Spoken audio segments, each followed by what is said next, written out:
নমস্কার বন্ধুরা, সবাই কেমন আছো? আশা করি ভালোই আছো। আমিও খুব ভালো আছি।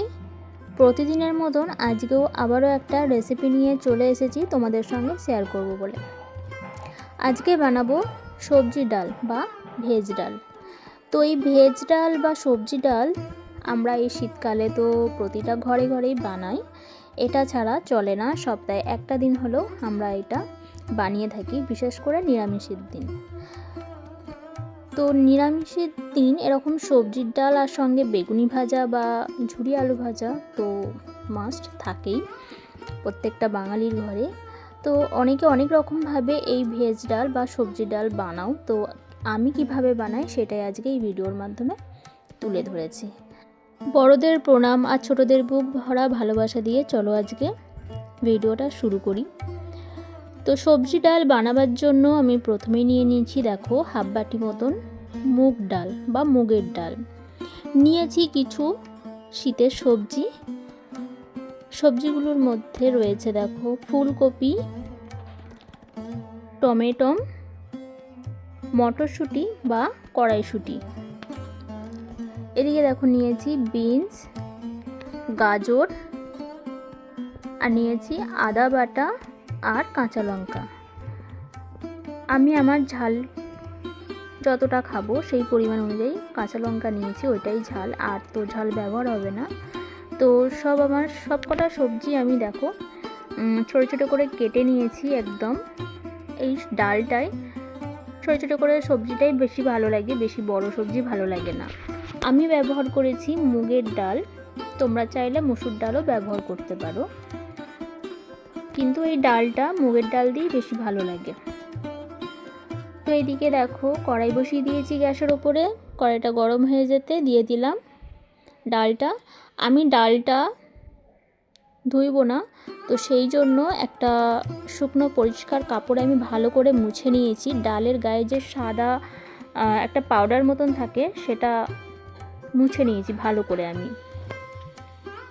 তো মুছে নিয়ে তারপর আমি কড়াইয়ে দিয়েছি, হালকা করে শুকনো কড়াই নেড়ে তারপরে একটু তেল দিয়ে দিলাম। এইভাবে যদি ভাজা হয় তাহলে ডালটা খুব সুন্দর সিদ্ধ হয় আর স্বাদটাও বেশ সুন্দর হয়, সিদ্ধও হয় খুব সুন্দর। তো এইভাবে আমি দেখো হালকা করে লাল লাল করে ভেজে নিলাম। খুব বেশি লাল লাল করলে হবে না, একটু হালকা করে ভেজে নিতে হবে আর একটু অনবরত নাড়তে হবে। যদি নাড়তে নাড়তে থেমে যাও তাহলে কিন্তু এক সাইডটা ভাজা হবে, এক সাইডটা ভাজা হবে না, সেক্ষেত্রে ডালটা কিন্তু ভালো লাগবে না খেতে। তো সেই জন্য ডালটা কিন্তু নাড়তেই থাকতে হবে, নেড়ে নেড়ে হালকা করে ভেজে নিতে হবে। তো ভাজা হয়ে যেতে আমি দিয়ে দিলাম পরিমাণ মতন জল। আমি তো প্রায় 4 থেকে 5 বাটি মতন জল দিয়েছি, আমার ডালের পরিমাণ অনুযায়ী আমি জলটা দিয়েছি। এবার দিয়ে দিলাম একটু নুন। নুনটা খুব বেশি পরিমাণ দেবো না, অল্প পরিমাণ নুন দিয়ে একটু ঢাকা দিয়ে সিদ্ধ হতে দেবো। দেখো ডালটা সিদ্ধ হয়ে গেছে। ডালটা সিদ্ধ হয়ে গেছে, এবার ডালটা আমি একটা জায়গায় তুলে নেব।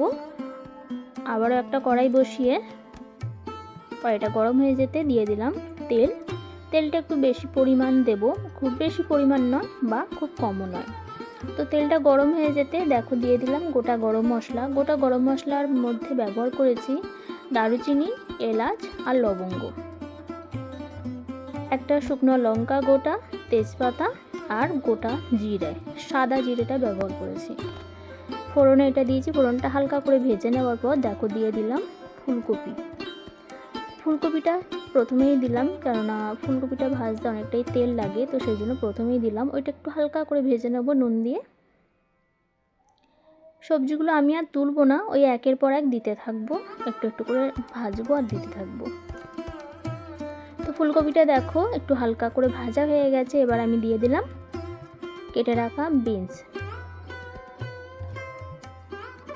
তারপর দিয়ে দিলাম দেখো গাজর, কড়াইশুঁটি বা মটরশুঁটি যেটা বলো তোমরা, আর এদিকে দিয়ে দিয়েছি টমেটো, কাঁচা লঙ্কা, সব একসঙ্গে দিয়ে এবার একটু ভালো করে ভেজে নেব। একটু ঢাকা চাপা দিয়ে ভাজলে তাড়াতাড়ি সিদ্ধ হয়, কেননা এটা তো আলাদা করে সিদ্ধ করবো না, এইভাবে ভাজতে ভাজতে সবজিটা আমি সিদ্ধ করে নেব। তারপর দেখো দিয়ে দিলাম বেটে রাখা আদাটা দিয়ে আমি ভালো করে মিশিয়ে নিলাম।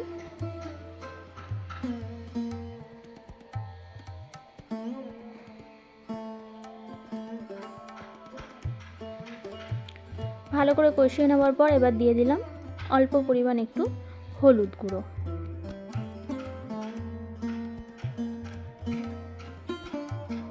তো আমার পুরনো বন্ধুরা তো আছোই আমাকে এত এত ভালোবাসা দেওয়ার জন্য, এত এত সাপোর্ট করার জন্য। তোমাদের সাপোর্টে, তোমাদের ভালোবাসা, আশীর্বাদেই আমি আজ এত দূরে পৌঁছাতে পেরেছি।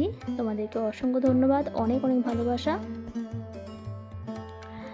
দেখো সবজিগুলো ভাজা হয়ে গেছে, এবার আমি দিয়ে দিলাম সিদ্ধ করে রাখা ডালটা, তারপর দিয়ে দিলাম একটু জল বাটি ধোয়া। এই ডালটা খুব বেশি পাতলা বা খুব বেশি ঘন হবে না, মিডিয়াম মতন হবে, একটু ঘন মতন হলেই ভালো লাগে। তারপর দিয়ে দিলাম পরিমাণ মতন নুন আর চিনি, আবার একটু ঢাকা চাপা দিয়ে রাখবো। যারা আমার চ্যানেলে আজকে প্রথমবার ভিজিট করছো তাদেরকেও অসংখ্য ধন্যবাদ, অনেক অনেক ভালোবাসা আমার এই ভিডিওটা দেখার জন্য। আর আজকের এই রেসিপিটা যদি ভালো লেগে থাকে অবশ্যই চ্যানেলটাকে সাবস্ক্রাইব করে নেবে, আর পাশে থাকা বেল আইকনটা প্রেস করে অল নোটিফিকেশনটা অন করে দেবে, তাহলে আবার নতুন নতুন ভিডিও সবার আগে তোমাদের কাছে পৌঁছে যাবে। তো দেখো ডালটা ফুটে গেছে, ঢাকনাটা খুলে আমি একটু ডাল ঘাটুনি দিয়ে একটু ঘেঁটে দেবো, যাতে সবকটা সবজি আর ডাল ভালো করে মিশে যায়। তো ভালো করে আমি ঘেঁটে দিচ্ছি। আজকের রেসিপিটা সবার কেমন লাগলো অবশ্যই একটা কমেন্টের মাধ্যমে জানাতে ভুলো না। তোমাদের একটা কমেন্ট কিন্তু খুবই গুরুত্বপূর্ণ। আর ভিডিওটা দেখা শুরুতে সবার কাছে একটাই অনুরোধ, একটা লাইক দিয়ে দেখা শুরু করবে। তোমাদের একটা লাইক কিন্তু খুবই গুরুত্বপূর্ণ। তো ডালটা দেখো এখন দেখে মনে হচ্ছে পাতলা, কিন্তু পাতলা নয়, এটা যেহেতু কড়াইয়ে ফুটছে সেই জন্য মনে হচ্ছে পাতলা, কিন্তু ঠান্ডা হয়ে যাবার পর একটু যখন ঠান্ডা হয়ে যাবে দেখবে অনেকটাই গাঢ় হয়ে যায়। এরকম শীতের দুপুরে বা রাতে গরম গরম ভাতের সঙ্গে সবজি ডাল আর সঙ্গে থাকবে বেগুনি গরম গরম মুচমুচে বা ঝুরি আলু ভাজা, ব্যাস আর কিছু চাই না, এটা দিয়ে এক থালা ভাত খাওয়া হয়ে যাবে। তো অসাধারণ লাগে এই ডালটা, অবশ্যই একবার ট্রাই করে দেখবে। আমার তো খুবই ভালো লাগে, দুর্দান্ত লাগে। তো আমি একটা জায়গায় তুলে নিচ্ছি। দেখো সবজিগুলো কিন্তু খুব বেশি ঘেঁটেও যায়নি আর গোটা গোটাও নেই, সিদ্ধও হয়েছে। তো তোমরা চাইলে এতে একটু হিং বা ঘি ব্যবহার করতে পারো, আর ওপর দিয়ে একটু ভাজা মশলা দিলে আরও সুন্দর লাগে, কাজু কিশমিশ দিতে পারো। আমি দিইনি, কারণ আমার বাড়ির লোক আবার এসবগুলো অত পছন্দ করে না, তো সেই জন্য আমি কিছুই দিইনি, একদম সাদা সাপটা নর্মালি ভাবে করেছি। অবশ্যই একবার ট্রাই করে দেখবে, আশা করি ভালো লাগবে। তো এতক্ষণ ধৈর্য সহকারে আমার এই ভিডিওটা দেখার জন্য সকলকে অনেক অনেক ভালোবাসা, অসংখ্য ধন্যবাদ। এইভাবে সাথে থেকো, পাশে থেকো। আজকের ভিডিওটা এতটুকুই, দেখা হবে পরের একটা ভিডিওর সঙ্গে। ততক্ষণ সবাই তোমরা খুব খুব ভালো থাকবে, সুস্থ থাকবে। টাটা।